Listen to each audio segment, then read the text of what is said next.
Hi readers! I'm sure you've learned so much about the characters in your books that they don't just feel like characters anymore. They feel like friends.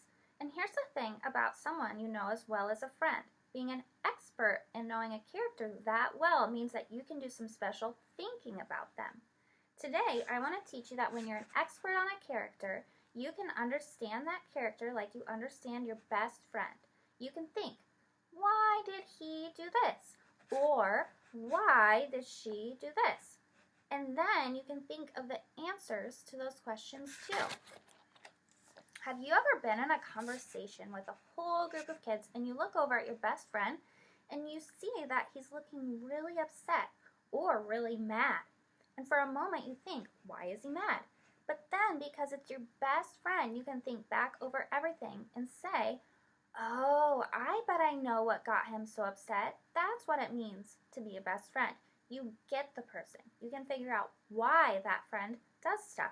He gets upset from the group and walks away slamming the door, and everyone else would say, what's wrong with Billy? And they shrug like who knows. But you're Billy's best friend, so you think, I know. Let's read on in The Kite from Days with Frog and Toad. And let's think about what we were learning about the characters so we can understand them even better. We can ask why questions and then answer those questions too. So we know that Frog and Toad are flying a kite, but it won't go off the ground, and Toad just wants to give up. As I read, think about what the characters are doing and saying and feeling. Then ask yourself why to help you understand them better. Toad ran back to Frog. This kite is a joke, he said. It will never get off the ground. We have to make a third try, said Frog. Wave the kite over your head and jump up and down. Perhaps that will make it fly. Let's stop here. I know that Frog is helpful, so I know that I'm going to think about him and I'm going to ask what that why question is. Will you also push yourself to have a thought here? I'm wondering something. Why is Frog so patient with Toad? Maybe Frog isn't the type to give up easily. He tries and tries and tries no matter what. See how I asked why? And when I wasn't sure, I pushed myself to use what I know about Frog to help me understand him better. Were you too thinking about Frog? Were you asking why?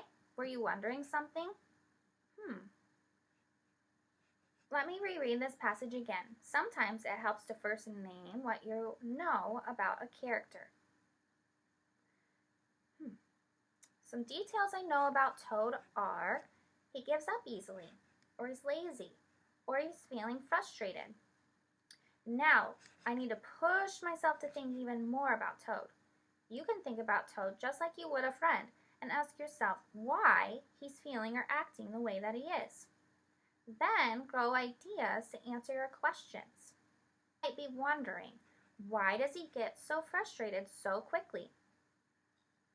Maybe you could think that Toad is super frustrated because it's like he's a 2-year-old, and maybe Frog is like an older brother to him. There's many questions you could ask and many ideas you could come up with to answer those questions. So readers, as you go off today to study characters in your series, the characters in your books, you're bound to learn even more about your characters. You'll discover some of the same things that you already knew, as well as new things that you have never learned before. But remember, as experts, you don't want to collect information all about your characters. You want to think about them and ponder and wonder. You'll especially want to ask why they do things. Being super curious not only helps you know even more about your characters, but it will help you understand more about who they are if you read other books with the same characters. So readers, your job today is to email me or tell me in our next Google Hangout about information you've collected about your character in your book and what you wonder. So I want you to give me 2 things that you noticed and have 1 why question. Happy reading!